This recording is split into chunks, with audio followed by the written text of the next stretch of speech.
buenas noches, les damos la bienvenida aquí en Dos con Todo. Es martes 28 de octubre, gracias por acompañarnos. ¿Cómo estás, Dul?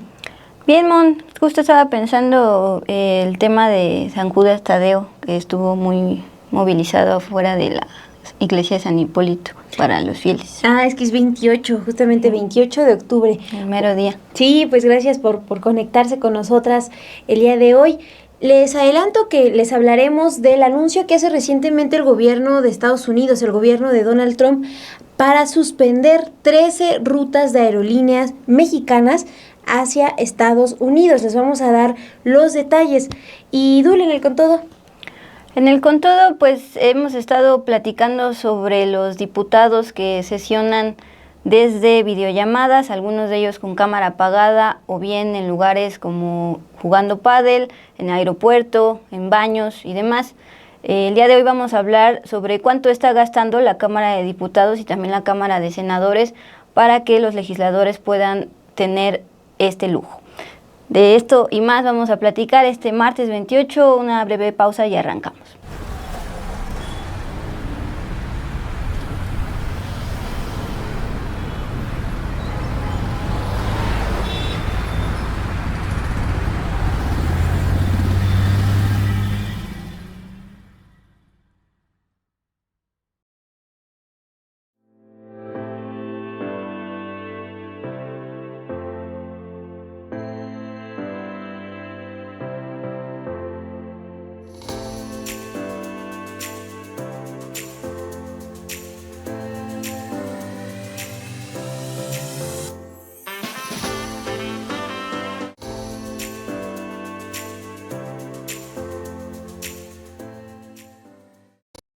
Bueno, muchas gracias por acompañarnos este martes 28 de octubre completamente en vivo. Saludo a Enrique, a Jesús Reyes, a Mauro Gaona, a Gerardo Meléndez, a Hugo González, a Mauricio Pérez y a Dr. Master of Puppets, aunque Jesús esté ya molestando a Monja Sor Juana. Sí, Dul, también le agradecemos a Gerardo Meléndez, quien nos dejó un superchat, y a Alberto Chávez. Nos dice que su like es para el programa de Dos con Todo. Alma Domínguez también nos deja aquí ya su comentario. Muchas gracias, Alma. A TTMX también, ya lo vi por acá en el chat. Y Oli Sotelo, que no había yo detectado en los comentarios. Oli Sotelo, y también qué bueno que regresó Tete. Ella tampoco la habíamos visto por acá. O sí es la... No me acuerdo. No recuerdo. A ver si nos puede recordar, por favor. Y también Octavio Estrello llegando. Bueno, el día de ayer nos despedimos de este espacio advirtiéndole sobre la llegada del huracán Melissa a la isla de Jamaica. En estos momentos ya tocó tierra, ya pasó Jamaica con las respectivas consecuencias y ya se está dirigiendo hacia Cuba, de acuerdo pues justamente con los reportes meteorológicos. Esto es con información tanto de la agencia Deutsche Welle como de la Associated Press. Estamos viendo en pantalla pues varios videos justamente de las autoridades para ver el paso primero de Melissa en Jamaica y más adelante vamos a ver cómo se está dirigiendo hacia Cuba. Bueno, el huracán Melissa tocó tierra el martes en Jamaica como la tormenta más fuerte que jamás haya golpeado la isla caribeña y se dirige ahora a Cuba. Se reportaron graves inundaciones, caída de árboles, techos arrancados de edificios y caída de rocas sobre las carreteras, así como cortes de electricidad. También al menos 10 muertes se han atribuido al deterioro de las condiciones meteorológicas provocadas por esta tormenta denominada la tormenta del siglo. No solo en Jamaica, hubo 3 fallecimientos en Jamaica, 3 en Haití, 3 en Panamá y también una en República Dominicana. Pues es justamente todos estos países aledaños a Jamaica. Una inundación en Jamaica dejó atrapadas a por lo menos 3 familias en sus viviendas en la comunidad de Black River, en el oeste de Jamaica, pero las cuadrillas no pudieron ayudarlas debido a lo peligroso de las condiciones. Melissa, que incrementó su categoría a 5, que es la máxima en solo 48 horas, llegó a Jamaica como un huracán con la máxima categoría y vientos sostenidos de hasta 295 kilómetros por hora, lo cual es muchísimo, pero mientras se abría paso por la isla fue degradándose a categoría 4, esto por el Centro Nacional de Huracanes de los Estados Unidos. Sin embargo, este mismo centro advirtió que seguía siendo una tormenta muy poderosa, con vientos de hasta 200 kilómetros por hora. Ya lo dijimos, tiró árboles, arrancó techos, provocó inundaciones. Poco después, este huracán informó, más bien el Centro Nacional de Huracanes informó que el ojo del huracán abandonó la isla por la costa norte y en estos momentos se dirige hacia las provincias cubanas de Granma, Santiago de Cuba y Guantánamo. Jamaica lleva horas sufriendo inundaciones y vientos extremos provocados por Melissa y ahora Cuba se encuentra en estado de alarma ciclónica ante la proximidad de este huracán. Se prevén vientos sostenidos de más de 200 kilómetros por hora. Allá en Jamaica alcanzaron casi 300. También, por supuesto, intensas lluvias que podrían dejar hasta 400 litros por metro cuadrado y marejadas ciclónicas con olas de hasta 8 metros. Gracias, ahí está pues justamente ya en estos momentos en tiempo real, gracias a la aplicación Windy, podemos ver cómo ya pasó por Jamaica y se va a dirigir hacia la zona sur de Cuba, particularmente Granma, Santiago de Cuba y Guantánamo. En las 6 provincias en alarma ciclónica se ha evacuado ya o asegurado a cerca de 650,000 cubanos, la mayoría en casas de familiares y amigos, aunque algunos también en refugios. Dul, pues eso en Jamaica. También para recordarles pues qué está pasando acá en México. Hace unos minutos los periodistas entrevistaron a la gobernadora Rocío Nale de Veracruz y ella pues también retomaba lo que les compartimos ayer en los testimonios de habitantes de Poza Rica, que todavía los trabajos de reconstrucción y de limpieza continúan en Poza Rica y en todo Veracruz. Entonces aquí hago el paréntesis para que después de ese programa pues se regresen a escuchar qué pasa y todavía qué falta en Veracruz. Y a la par pues que estemos al pendiente del impacto del huracán Melissa, que ahora, como bien dices, Zul, se acerca a Cuba y que incluso la ONU la ha descrito como la tormenta del siglo que impactó particularmente por su paso en Jamaica. Entonces, pues, seguiremos informándoles de cómo avanza este huracán. Ahora vamos con más información internacional. El primer ministro de Israel, Benjamín Netanyahu, ordenó este martes al ejército retomar los ataques contra la Franja de Gaza luego de denunciar violaciones del acuerdo de alto al fuego por parte del movimiento de resistencia islámica Hamás. En un breve comunicado, la oficina de Netanyahu expuso lo siguiente. Al finalizar las consultas de seguridad, el primer ministro ordenó al escalón militar llevar a cabo de inmediato contundentes ataques en la Franja de Gaza. Desde Israel informaron que la decisión se tomó después de que las tropas israelíes fueron atacadas en Rafah, esto en medio de las polémicas relacionadas con la devolución por parte de Hamás de los cuerpos de personas que tenían como rehenes. Después del anuncio de Netanyahu, el brazo armado de Hamás, las brigadas Eseldin al-Qassam, informó que aplazará la entrega de los restos de un rehén que fue hallado durante las últimas horas en la Franja de Gaza, ya que continúan las labores de búsqueda de personas que quedaron atrapadas entre los escombros, pues causados por esta ofensiva israelí. El diario Filastín recogió hoy lo que dijo el grupo armado, que es lo siguiente: aplazaremos su entrega prevista para hoy debido a las violaciones de la ocupación. Cualquier escalada de Israel obstaculizará la búsqueda, la excavación y la recuperación de los cuerpos, lo que retrasará la entrega de los cadáveres. Eso es lo que están informando desde Hamás. Hasta ahora Hamás dejó en libertad a los 20 rehenes que seguían con vida y entregó los restos de otras 15 personas, por lo que las autoridades israelíes continúan a la espera de los restos de 13 personas que también fueron secuestradas después de los ataques del 7 de octubre del 2023. Pues eso en cuanto al acuerdo de alto al fuego que, como vemos, sigue sin cumplirse. Justamente, Mon, en pantalla veíamos imágenes de Palestina hoy, un colectivo que ha estado publicando desde octubre del 23, cuando inició esto, información.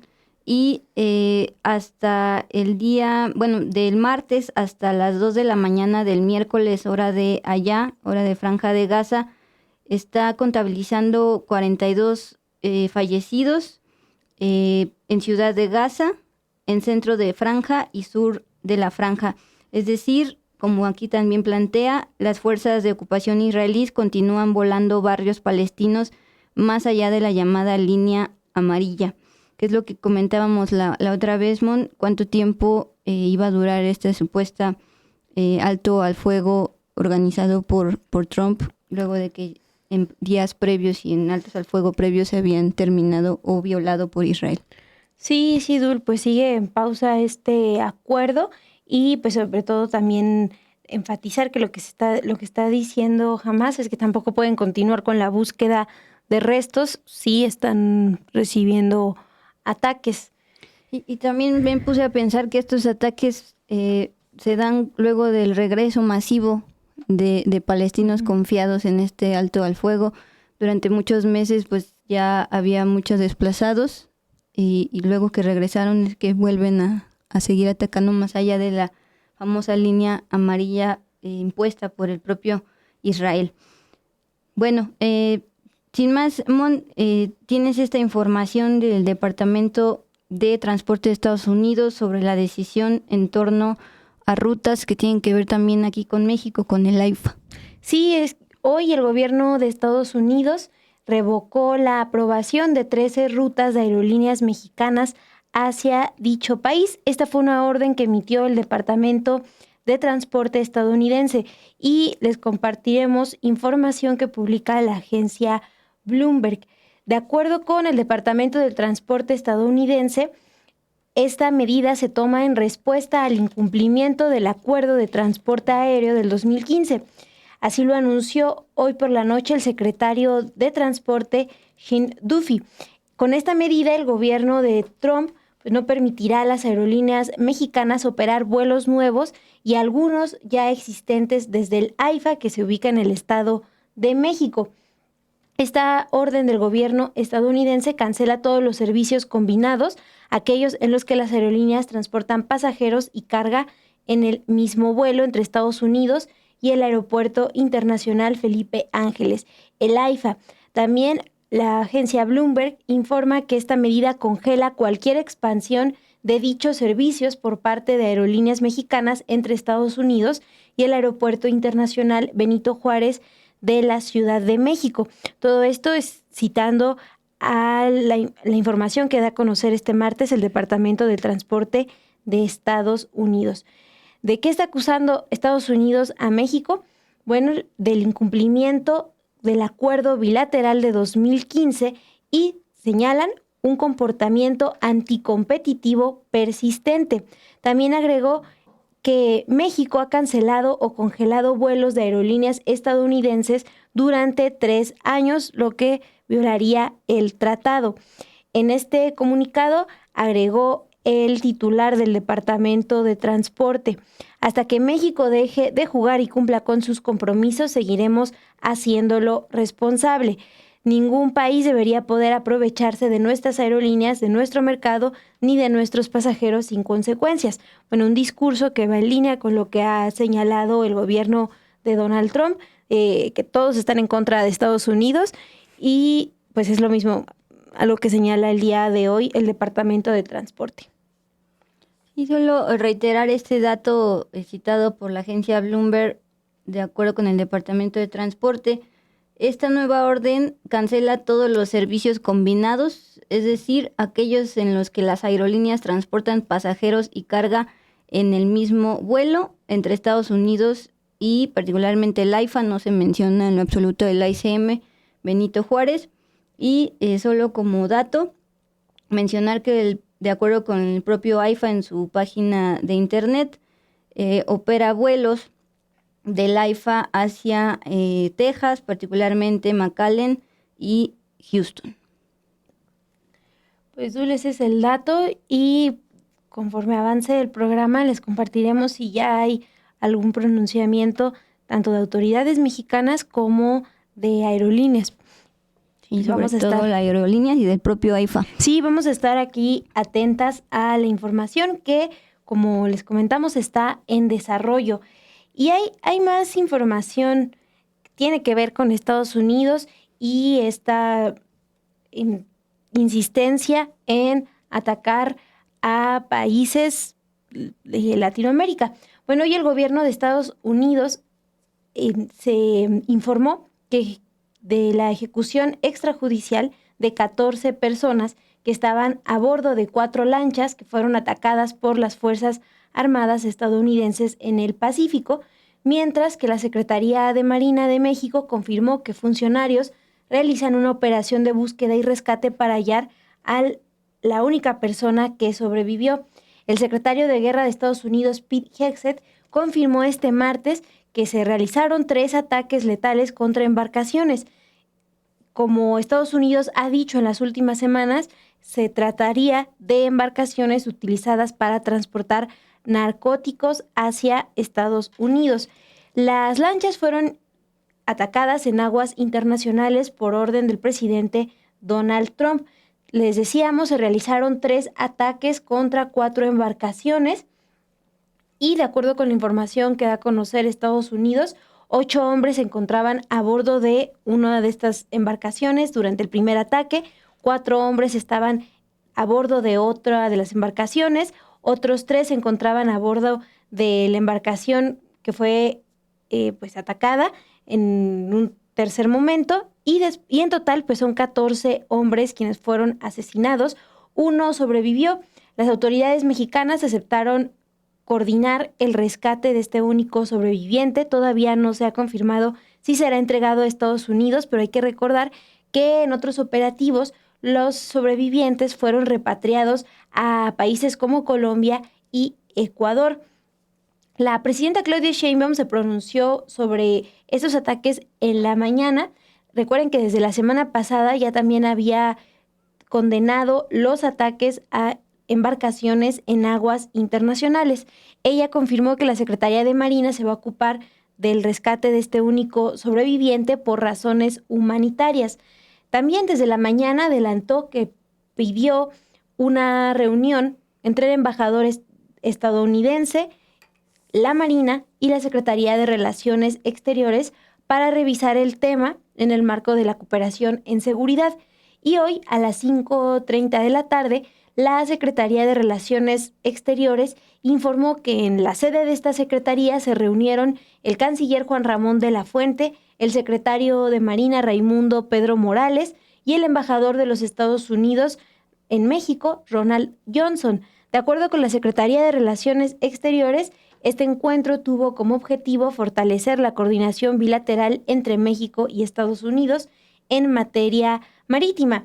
En un breve mensaje, la Secretaría de Relaciones Exteriores expuso: en un ambiente de cordialidad, las partes coincidieron en que la principal prioridad es la salvaguarda de la vida humana en el mar, así como el respeto pleno a la soberanía nacional, reafirmando el compromiso con el entendimiento y la cooperación que históricamente han caracterizado la relación entre ambas naciones. Y también hoy el canciller Juan Ramón de la Fuente afirmó que México va a cooperar con todos los países, pero reiteró, no se subordina a ninguno. Esa es la información, Dul, sobre estos ataques que continúan por parte de Estados Unidos. Pues aquí Mauro Gaona dice bien por la Armada de México, por el tema del superviviente, y sobre también Estados Unidos y el anuncio de los vuelos. Mauricio Pérez dice, yo creo que alguien fue a calentar la cabeza a los estadounidenses con lo del AIFA. Bueno, más allá de eso, aprovecho porque se me olvidó mencionarles que del AIFA solo opera la aerolínea Aeroméxico, tanto a Houston como a McAllen, y próximamente a Orlando, Florida. Ese es el dato que se me había ido. Y ya con eso voy a cambiar de tono informativo, Mon.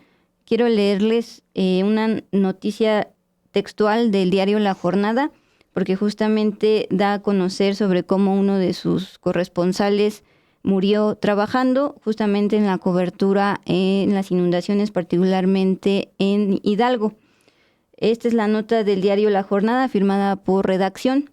El periodista Juan Ricardo Montoya Benítez, corresponsal de La Jornada en Hidalgo, falleció este martes en el ejercicio de su labor mientras documentaba los estragos padecidos por la comunidad chapula del municipio de Tianguistengo como resultado de los desastres que dejaron en esa zona tormentas ocurridas en esa zona entre los pasados días 9 y 10 de octubre. Sigo leyendo el texto de La Jornada. El comunicador pereció al filo de las 3:13 horas de la tarde debido a una fractura craneoencefálica y un paro cardíaco. Montoya Benítez, de 55 años, se caracterizó por realizar investigaciones periodísticas de trascendencia social con fuerte énfasis crítico, apegado a la veracidad de los hechos y defensa de sus fuentes. Entre otros asuntos mayores, Juan Ricardo Montoya cubrió la explosión ocurrida en el enero de 2019 en el municipio hidalguense de Tlahuelilpan, propiciada por un ducto de Pemex perforado ilegalmente para extraer hidrocarburos, tragedia que dejó como saldo 137 muertos. Asimismo, se ocupaba de reportear incidentes sucedidos en el estado de Querétaro, donde también documentaba temas de migración, un estado aledaño a Hidalgo. Su publicación más reciente en La Jornada fue una nota sobre la devastación en Chapula, editada hoy, 28 de octubre, fue publicada por La Mañana. Él murió a las 3 de la tarde con 15 minutos. Juan Ricardo Montoya fue corresponsal de esta casa editorial, es decir, La Jornada, durante 11 años. Durante los primeros días de afectaciones en Hidalgo, el periodista acudió a la zona de desastre donde levantó un sensible testimonio de los damnificados de los vecinos de San Pedro Ayototla, así como los daños que dejó el huracán Priscila en Querétaro. Su último reporte, les decía, fue sobre Chapula, una comunidad que el gobernador de Hidalgo había declarado ya como inhabitable. Sin embargo, él reportó cómo los pobladores regresaron con sus propias herramientas, quieren reconstruir esta comunidad, a la par de que especialistas en terreno y demás, pues justamente están evaluando si sí es seguro volver a habitar esa comunidad declarada inhabitable por el gobernador. Pues ahí está, descanse en paz este periodista, murió tal cual trabajando, y justamente el día de ayer informábamos sobre, en esta ocasión sí, un homicidio más de un periodista. Sí, en Durango. En Durango, sí. Bueno, de Hidalgo y Durango nos vamos a ir gracias Luis, hacia Michoacán, porque pues justamente en estos momentos en el Pleno de la Cámara de Diputados llevan bastantes horas sesionando para aprobar la ley contra la extorsión, una iniciativa enviada por el gobierno de la presidenta Claudia Sheinbaum. Y justamente la semana pasada se dio a conocer sobre el asesinato del líder limonero Bernardo Bravo, quien estaba documentando y exigiendo parar la extorsión contra limoneros en Apatzingán, Michoacán. Y el día de hoy, tanto el secretario de Seguridad, Omar García Harfuch, como el secretario de Defensa, Ricardo Trevilla, se reunieron directamente con productores de limón en Apatzingán, Michoacán, para escuchar las inquietudes respecto a la extorsión y cobro de piso, lo cual se ha reportado en la zona desde hace muchos años, cuando se conformaron los grupos de autodefensa liderados por el entonces el doctor Mireles e Hipólito Mora, ambos ya fallecidos. Tras el asesinato del líder limonero Bernardo Bravo la semana pasada, el secretario de Seguridad García Harfuch dijo que su homicidio no va a quedar impune y adelantó que se reforzarán las operaciones conjuntas del Gabinete de Seguridad, la Fiscalía de Michoacán y la Secretaría de Seguridad de Michoacán, así como las acciones de investigación e inteligencia para proteger al sector productivo y detener a quienes amenacen la paz de Michoacán. Agregar que antes del asesinato, por lo mismo de la extorsión y cobro de piso a este sector limonero, los elementos de la Guardia Nacional ya estaban presentes en los tianguis limoneros. Ahora lo que anuncia es que va a haber mayor coordinación con las autoridades estatales, es decir, de Michoacán. Y justamente, pues este día por la tarde, la Cámara de Diputados en el Pleno, de manera presencial, han estado discutiendo y aprobando la ley contra la extorsión. De momento lo aprobaron a nivel general, falta todavía una serie de reservas para hacerlo a nivel particular. Pero esta ley, ¿qué puntos se destaca? Bueno, ahora ya se va a investigar y perseguir de oficio, no va a ser necesaria una denuncia, sin embargo, También se abrió este número 089, donde usted de manera anónima puede denunciar ser víctima de este delito de extorsión. La investigación, persecución y sanción del delito de extorsión estará a cargo de la Federación. Además, cuando el Ministerio Público solicite a la Fiscalía Local, Estatal, la atracción del asunto, también va a tener que ser atraído a nivel federal. ¿Cómo van a ser las penas? Se determina una pena de prisión que va de 6 a 15 años, además como de una multa, a quien sin derecho obligue a otro a dar, hacer, dejar de hacer o tolerar algo, obteniendo un beneficio o lucro para sí o para otro, o causando a alguien un daño o perjuicio patrimonial, moral, físico o psicológico. Establece 3 conjuntos de agravantes, lo cual podría elevar la prisión hasta 25 años. Entre ellas, si se comete en contra de quien realice actividades comerciales, en este caso el ejemplo de los limoneros, empresariales, industriales, agrícolas, ganaderas, pesqueras, de servicios públicos o privados. También me recuerda el caso de la CATEM. Ayer dabas cuenta del asesinato de un líder de la CATEM en Oaxaca, en el marco de las denuncias de los de CATEM Laguna de ser víctimas de extorsión también. Y lo que ayer hablábamos de estos sindicatos o autodenominados sindicatos como USON, como Choquiza, que extorsionan y además roban agua en el Estado de México. Esta ley dice un agravante cuando el sujeto activo por sí o en representación de un sindicato, agrupación o asociación, sea real o simulada, coaccione a la víctima para que contrate, obtenga o adquiera de otra persona, ya sea física o moral, bienes, insumos o servicios para el desarrollo de su actividad comercial. Ahora, otro agravante es si se extorsiona a varias personas migrantes. También se ha hablado una y otra vez de los propios de la Migra, del Instituto Nacional de Migración, extorsionan a migrantes. O también si se extorsiona a menores de edad o a mayores de 60 años, incluso a embarazadas. Y también recordarles el número 089. Cualquier persona que sufra una extorsión podrá presentar una denuncia sin necesidad de revelar su identidad, utilizando mecanismos como el número 089, no tener que ir en persona a el MP estatal y esperar a que sea traído por la Fiscalía Federal, sino desde el 089 de manera anónima. Y pues ahí está, me llama la atención que sí consideren este tipo como CATEM y los de Aguachicol, que se escudan en supuestos sindicatos para extorsionar, o bien que se agrave si es contra productores, en este caso el ejemplo de los limoneros. Pues ahí está la información que, como nos dices, avanza ya en la Cámara de Diputados.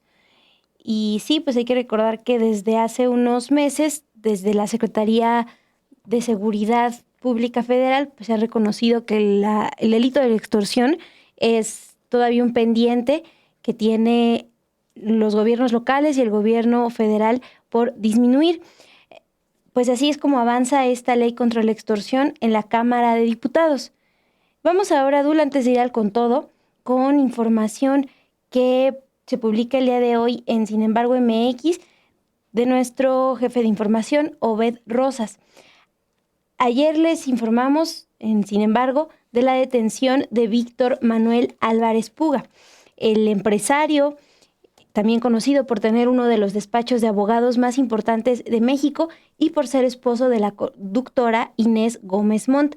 Él fue detenido en Estados Unidos, de acuerdo con lo que se ha dado a conocer, por temas migratorios, pero aquí en México, desde el 2019 se dio a conocer que hay abiertos procesos penales en su contra por operaciones ilícitas y corrupción durante la administración del expresidente Enrique Peña Nieto. Vamos a ver el siguiente video que elaboró la unidad multimedia con información de Obed Rosas. Víctor Manuel Álvarez Puga, esposo de la conductora Inés Gómez Montt, era reconocido públicamente como un exitoso abogado y empresario filántropo. Sin embargo, esta imagen era una fachada que ocultaba su presunta operación como cabeza del grupo facturero más importante del país. La pareja fue acusada en 2021 por la Fiscalía General de la República por los delitos de delincuencia organizada y operaciones con recursos de procedencia ilícita. Los cargos involucran casi 3,000 millones de pesos manejados a través de empresas factureras.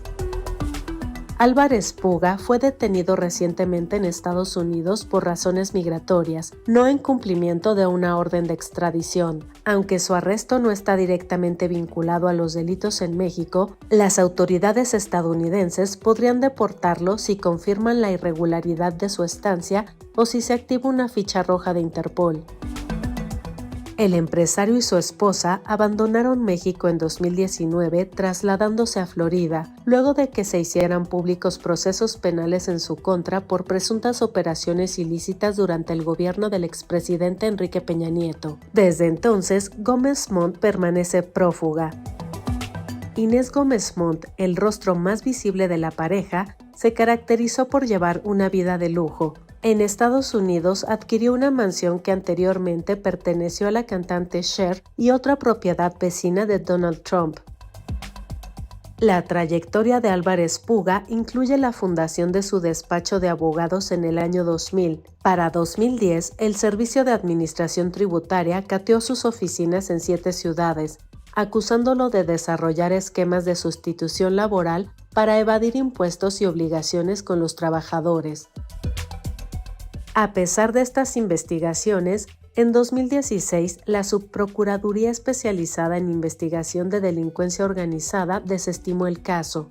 El empresario también participó en causas benéficas gubernamentales y mantuvo una concesión vigente en la Secretaría de Medio Ambiente y Recursos Naturales. En 2018, Inés Gómez Montt intentó un acuerdo reparatorio con el fisco para pagar contribuciones omitidas. Aunque inicialmente se acordó un pago, las autoridades determinaron que el monto era insuficiente y posteriormente se declaró improcedente el acuerdo, solicitándose acción penal en su contra. En 2022, se reveló que la pareja enfrentaba una demanda civil en Florida por un crédito hipotecario de más de $4 millones. Como garantía de pago, había dejado en prendas 2 inmuebles valuados en $11.3 millones, confirmando su residencia y posesiones en ese estado. Momento de pasar al con todo. Gracias por continuar con nosotras. Vamos a hablar sobre cuántos millones de pesos la Cámara de Diputados y la Cámara de Senadores erogó, al menos en 2024, para que los diputados y senadores puedan seguir sesionando desde la comodidad de las videollamadas.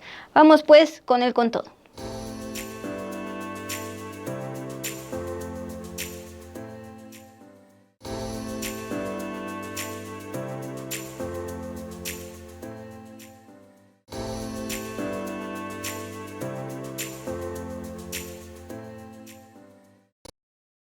Bueno, Mon, con todo está inspirado no solo en lo recién ocurrido en la Cámara de Diputados con el diputado de Morena, Cuauhtémoc Blanco, que él mismo reconoció haber estado jugando pádel en una sesión semipresencial de una comisión.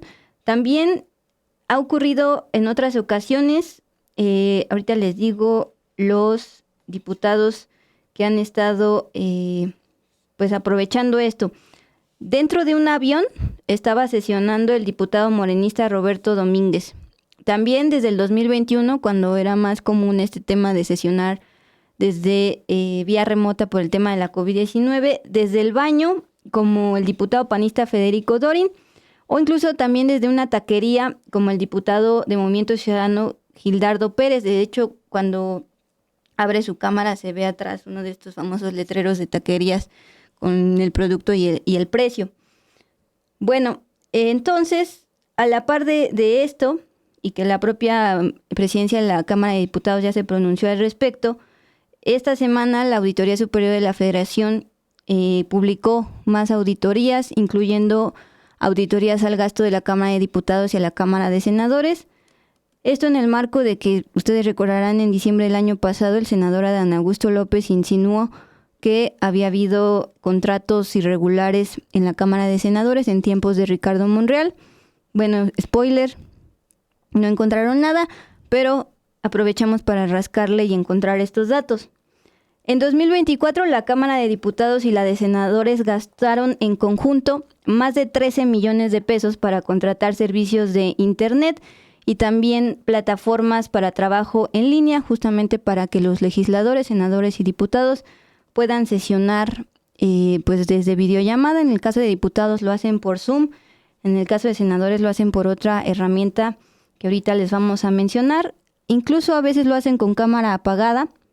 Y cuando sucede esto, como apenas revisé en una comisión, y era la Comisión de Vigilancia precisamente de la Auditoría Superior de la Federación, aparece solo su nombre e interrumpe la sesión porque no está llevando el hilo y entonces dice su nombre. Por ahí tiene pues justamente Luis imágenes de cómo se ve pues la Cámara de Diputados y la de Senadores sesionando desde videollamadas. Ahí estamos viendo a un diputado desde su auto y ahí se ve cómo es justamente desde Zoom. Siguiente, por favor. Ahí está con la manita para, pedir la palabra la diputada Rufina Benítez, pero pues con la cámara apagada, nada más con la foto. Pues para quienes todavía gozan del home office, esto se puede interpretar de muchas maneras. Otra diputada también desde el auto. Lo chistoso es que justamente era de la Comisión de Vigilancia de la Auditoría Superior de la Federación, auditoría que justamente sacó pues la fiscalización del gasto de la Cámara de Diputados y de Senadores. Este es el que me llamó la atención porque estaban sesionando y de repente apareció ese nombre, Gerardo Olivares, y dijo su nombre y ya lo tuvieron que silenciar, porque también es eso, cuando están en sesiones semipresenciales, es decir, algunos sí están en la comisión física de la Cámara de Diputados y otros desde videollamada, pues justamente los que sí están chambeando presencialmente piden cerrar el micrófono de los que están por alguna razón en videollamada. Esta es, ojo con esta porque justamente les decía a Moni y Ilse que pues la Cámara de Diputados desembolsó dinero para comprar lo que ellos llaman equipos para votación remota de los legisladores. Bueno, la Cámara de Diputados pagó el año pasado, este también es un gran dato, fue por licitación pública, consideraron varios precios, habiendo Telmex y habiendo otros proveedores. La Cámara de Diputados pagó el año pasado a Total Play, que es de Grupo Salinas. Ricardo Salinas ha estado pues con bastante tensión con la denominada 4T. Bueno, eso fue aparte porque le dieron más de 2 millones de pesos a Total Play para el servicio de Internet en la Cámara de Diputados durante 2024. También para instalar equipos para la votación remota de los legisladores, que se ve como veíamos en pantalla. La Cámara de Diputados gastó un total, bueno, ahí está el de Total Play. El contrato se suscribió el 30 de abril de 2024 y como dato extra, pues sí pagó impuestos Total Play. Ahora, la segunda, la adquisición de equipos para la votación remota de legisladores. Fueron más de 5.840.000 pesos en la partida llamada herramientas menores, así se llama, pero pues justamente incluye lo que ellos ponen como la adquisición de equipos para la votación remota de los legisladores. Ahora, la presidenta de la Cámara de Diputados, Kenia López Rabadán, fue cuestionada sobre este tipo de casos como el del diputado Cuauhtémoc Blanco, no solo hoy, también el día de ayer. Entonces, entre estos 2 días, ha dicho que esta semana en particular, del 27 al 31 de octubre, los diputados están obligados a ir a sesionar presencialmente al Pleno, porque justamente se van a discutir leyes tan importantes como la de ahorita, la ley contra la extorsión, y también van a empezar a discutir el tema del presupuesto de egresos de 2026. Entonces, los está de cierta forma obligando. El argumento de la presidenta de la Cámara de Diputados es porque para eso nos pagan. Luego, el día de hoy se le reiteró y te decíamos que no hay muchas formas de sancionar a estos diputados que, a pesar de estar dentro de una sesión, no están realizando otras actividades, como el propio senador Adán Augusto viendo el fútbol o Cuauhtémoc Blanco que estaba jugando pádel. ¿Por qué? Porque todavía no se ha instalado el comité de ética en la mesa directiva de la Cámara de Diputados. Entonces la propia presidenta de la mesa de Cámara de Diputados está pidiendo pues, a los diputados que ya conformen este comité de ética para autorregularse. Y pues también dice que bueno, ya no les digo más, mejor vamos a escucharla, porque ella reconoce que al ir a sesionar en vivo, en presencial y no estar en videollamada, no es hacer ningún favor, es la obligación de los diputados. Hoy es una sesión importante y, como lo he dicho desde días pasados, ayer que tuvimos la oportunidad de reunirnos, estaremos de manera presencial todos los grupos parlamentarios y yo tengo que reconocer el esfuerzo, por supuesto, y la preocupación de muchos de mis compañeros que me han dicho de manera personal, claro que queremos trabajar, claro que queremos estar en las sesiones, claro que queremos estar en el pleno de los diputados. Pues a todas ellas, a todos ellos, yo a título, por supuesto, de la presidencia de la Cámara de Diputados, les reitero mi agradecimiento. No es una concesión, es más, no estamos haciendo ningún favor, es nuestra obligación, es nuestra responsabilidad, es por lo que nos pagan las y los mexicanos, estar aquí, debatir, defender nuestras posiciones y, por supuesto, generar leyes que le beneficien a las y los ciudadanos. Y si quieren todo eso de responsabilidades y de obligaciones, la mesa directiva será la encargada de sancionar a Cuauhtémoc Blanco, esa por una parte. Por la otra, usted hablaba de dignificar el esfuerzo, el trabajo legislativo y sobre todo de quienes lo representan. Está circulando un video donde aparecen dos legisladores del Partido Verde Ecologista de México en muy malas condiciones. Están, pasados de copas. ¿Qué opina con respecto a esos dos temas? Yo estoy convencida, lo reitero, lo hago valer todos los días. Es una gran responsabilidad ser diputado de este país. Es no solamente un privilegio, es una gran responsabilidad. Y lo digo con todo respeto a mis compañeras, a mis compañeros de todos los grupos parlamentarios. Si los ciudadanos pagan impuestos es para que nosotros trabajemos. Es claro el reglamento. La mesa directiva de esta Cámara de Diputados habrá de ejecutar una sanción para algún legislador o legisladora cuando esa sanción sea definida por el Comité de Ética de esta Cámara de Diputados. Todos sabemos que no se ha constituido el Comité de Ética y yo, de manera muy respetuosa, lo digo de verdad, de manera institucional, ojalá y se logren los acuerdos para que ese Comité de Ética se constituya. ¿La directiva sí le corresponde aplicar los descuentos por inasistencia al pleno? Sí, bueno, evidentemente, sí, la mesa directiva tiene, incluso, gracias por la precisión, porque hablando en temas económicos, la mesa directiva tiene la obligación de, hacer valer lo que dice la ley. Si tú no votas, por poner un ejemplo, si tú no votas los dictámenes, no tienes derecho a cubrir tu sueldo, en este caso se llama dieta, como legislador, porque pues en estricto sentido pudiste pasar lista, pero no estuviste asistiendo a las votaciones. Bueno, pues ahí está las palabras de quien representa a la Cámara de Diputados. No existe el Comité de Ética que podría sancionar esto y para prohibir este tipo de sesiones semipresenciales, sobre todo en comisiones donde incluso apagan la Cámara, se necesita pues justamente que los legisladores propongan una iniciativa y se discute en el Pleno y una vez más sean ellos los que se autorregulen.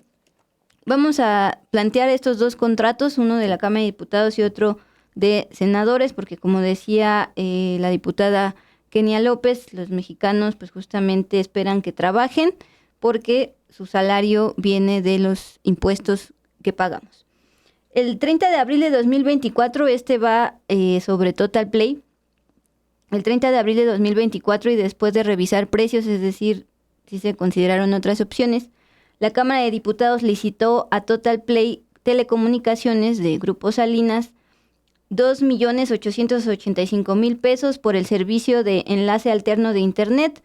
Esto con vigencia del 1 de mayo al 31 de diciembre del año pasado, como parte de las partidas presupuestales, servicio de acceso a Internet, redes y procesamiento de información y la partida arrendamiento de activos intangibles. Ahí está, el documento es de la Auditoría Superior de la Federación, que recuerden que se le solicitó por parte del senador Adán Augusto López revisar posibles irregularidades en contratos del Congreso. Bueno, pues esto fue lo que encontró en cuanto a gastos y contratos de la Cámara de Diputados. Sobre la Cámara de Senadores, pues es algo similar. También se auditó el año 2024, su presupuesto y su gasto. Y para el trabajo en línea de sesiones semipresenciales de senadores, de los 128 senadores que representan a su vez a los estados, gastó 5.156.000 pesos de recursos públicos. Como el 2 de enero del 2024 suscribió un contrato para el licenciamiento y soporte de usuarios del software para realizar reuniones de trabajo en línea con la aplicación Cisco Webex, que es una plataforma especializada para videollamadas, videoconferencias y webinars. Lo contrató a Uninet, esto con una vigencia del 1 de enero al 31 de diciembre del año 2024.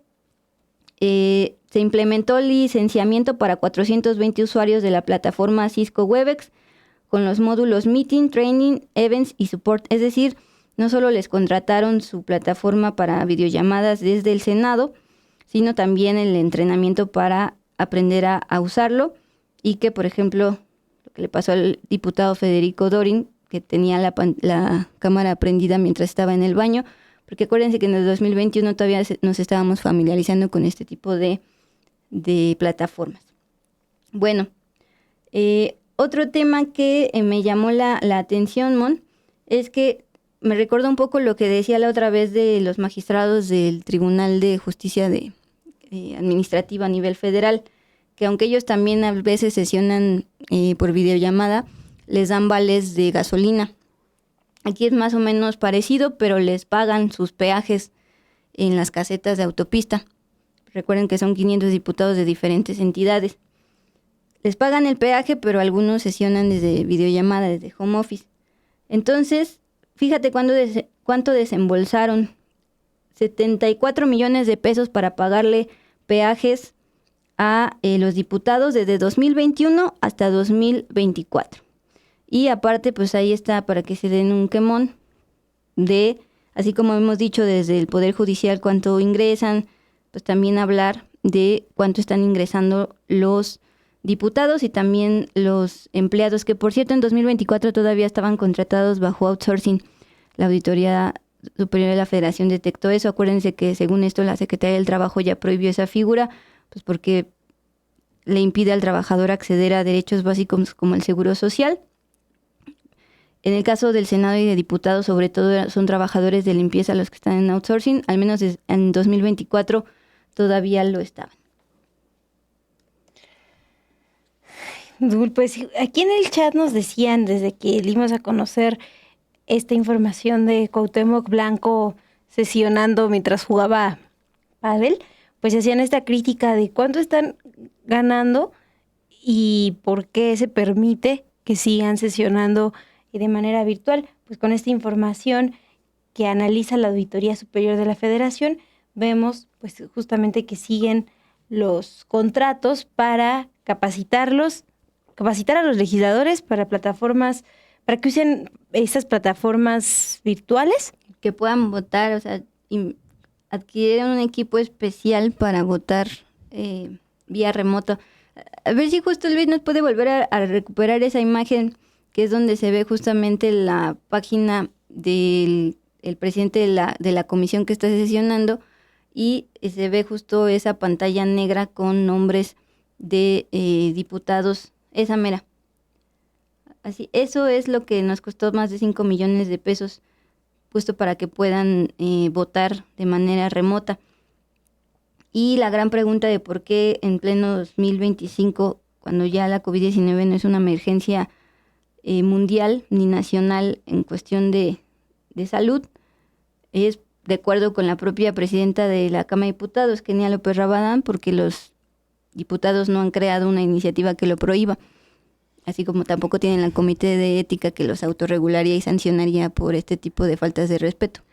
Pues sí, si les importara, ya tienen unos 4 años de que terminó la pandemia, y pues hay tiempo suficiente como para ponerse a debatir si es o no necesario seguir con estas sesiones virtuales. Bueno, José Martín Morín Granados comparte el enojo, dice que gastan en puras estupideces. Bueno, pues estupideces para nosotros, pero para ellos les beneficia. Pues sí, porque pueden Dice sesionar. Calibán, ¿cuál es el legislador que estaba en el WC? Ay, qué propio.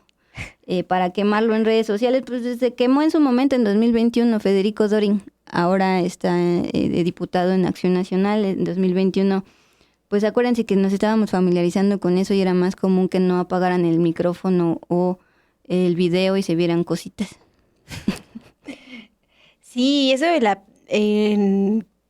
la pandemia y pues hace unos días Cuauhtémoc Blanco el cinismo.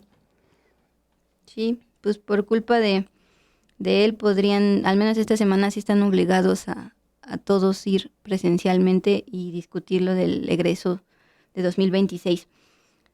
Bueno, ya por último, Ana G. hace falta un reglamento en las cámaras para eliminar el trabajo virtual y también en evitar palabras soeces, golpes, etcétera. La semana pasada les decíamos que una senadora del PRI sí propuso reducir la dieta a los senadores que estén haciendo actividades ajenas a la discusión presencial o vía remota, y si reinserían, quitarles el cargo, pero pues, ahí se va la congeladora. Pues gracias por esta revisión que haces a los resultados de la auditoría superior. Pues vamos a estar atentas si efectivamente asisten estos diputados, estas diputadas a las sesiones, al menos esta semana, que se está debatiendo todavía temas muy relevantes. Dul, ¿qué te parece si vamos ahora a la información que preparamos al cierre?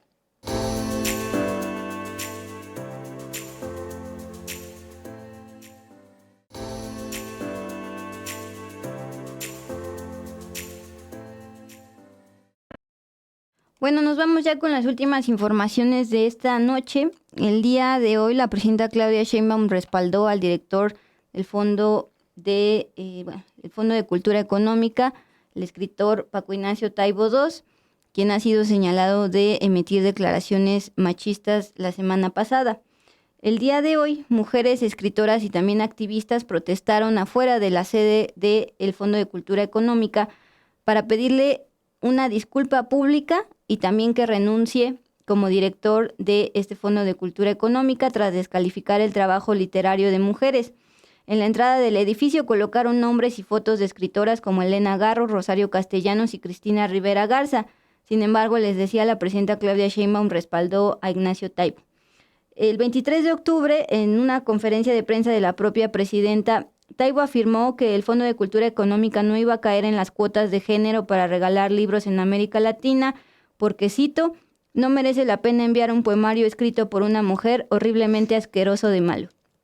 El pliego petitorio incluye, además, transparentar el proceso de selección para la colección 25 para el 25, es decir, que no es asquerosamente malo de acuerdo con el Fondo de Cultura Económica, porque además solo tiene competencia para distribuir contenido cultural en México, no en América Latina. También piden aclarar y justificar cuál será el costo de distribución, impresión y distribución, así como de los pagos que se harán a las personas, en su mayoría hombres escritores vivos, que sí se encuentran dentro de la colección porque no escriben horriblemente asqueroso de malo como una mujer, de acuerdo con Paco Ignacio Taibo. ¿Cómo defendió la presidenta Claudia Sheinbaum el director de este fondo?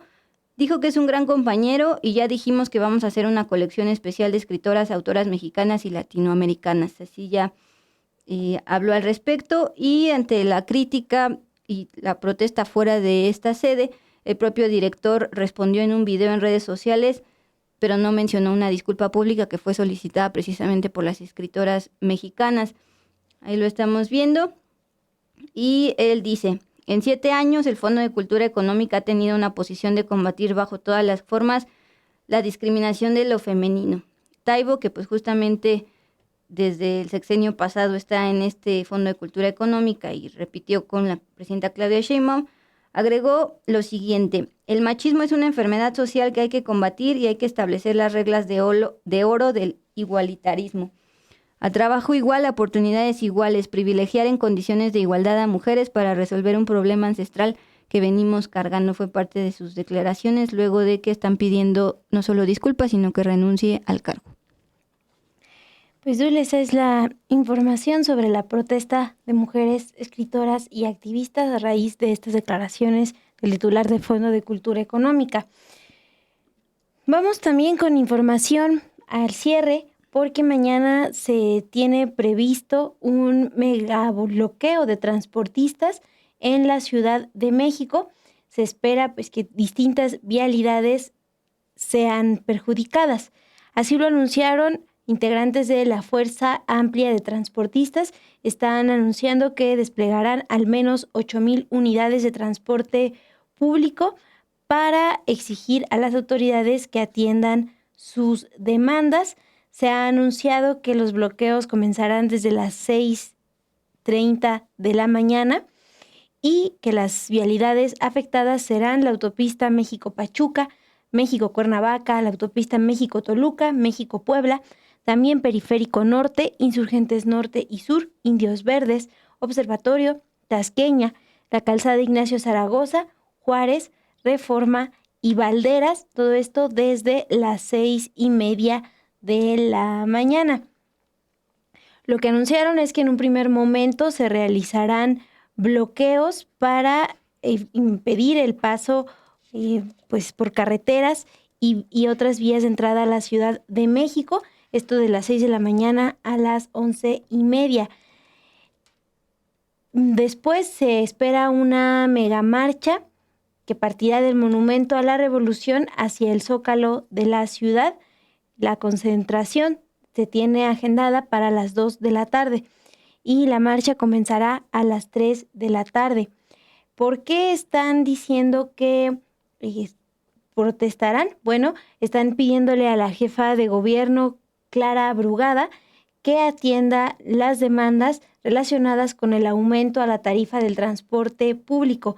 Buscan que se eleve a 2 pesos esta tarifa del transporte. Así que pues tengan en cuenta estos bloqueos y la revisión de las redes sociales de la Secretaría de Ovial, como está en X. Y ahí vemos pues la actualización en tiempo real de la Secretaría de Seguridad Ciudadana de la ciudad sobre alternativas viales, porque desde muy temprano se esperan estos bloqueos. Sí, a la par de los que vimos el lunes por los piperos y los purificadores, los que estamos viendo en otras entidades por los campesinos y ahora transportistas.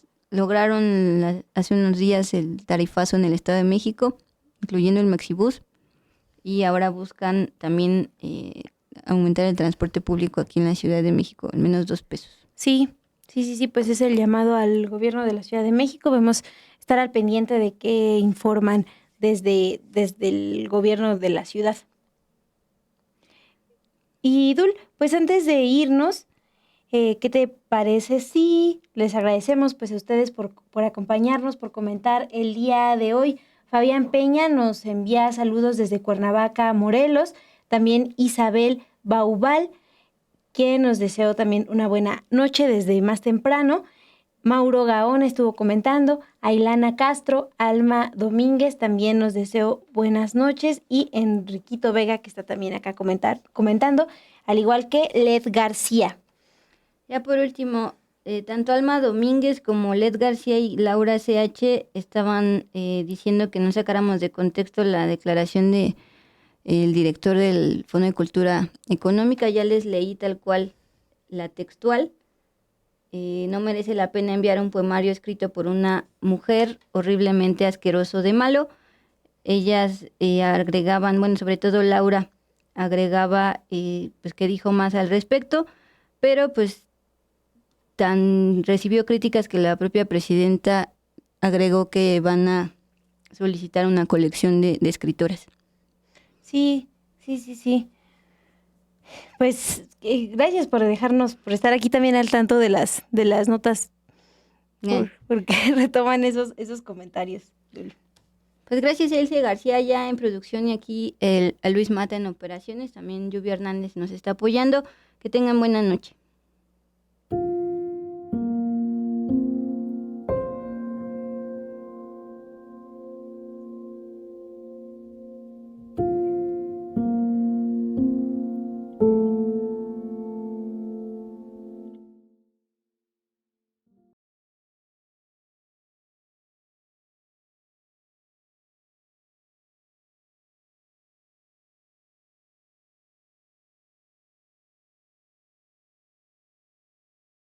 كان في ولد هنا بشير انه هو ابني، فانا بصراحه ما عرفتوش يعني من لا راس لا جسم ولا حاجه، بس الموجود كفه ايده وجابوا حتى كفه رجله.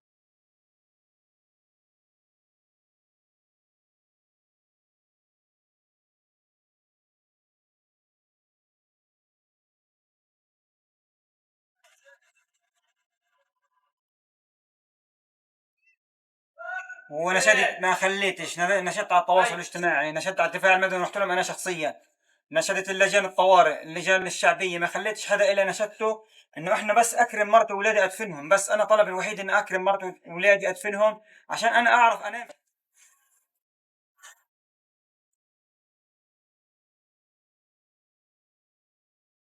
كثير منها من لا نستطيع أن نفعل أي شيء، بمعنى إذا كانت هناك عائلة موجودة تحت الأنقاض وهناك ركام وهناك خرسانة كثيرة لا يمكن أن نصنع لهم أي شيء. نحاول الآن أن نعمل في قضية انتشال جثمان من السهل انتشاله. جثامين موجودة في الطرقات، جثامين موجودة في الشوارع، جثامين ممكن استخراجها من تحت الأنقاض إذا كانت البناية صغيرة.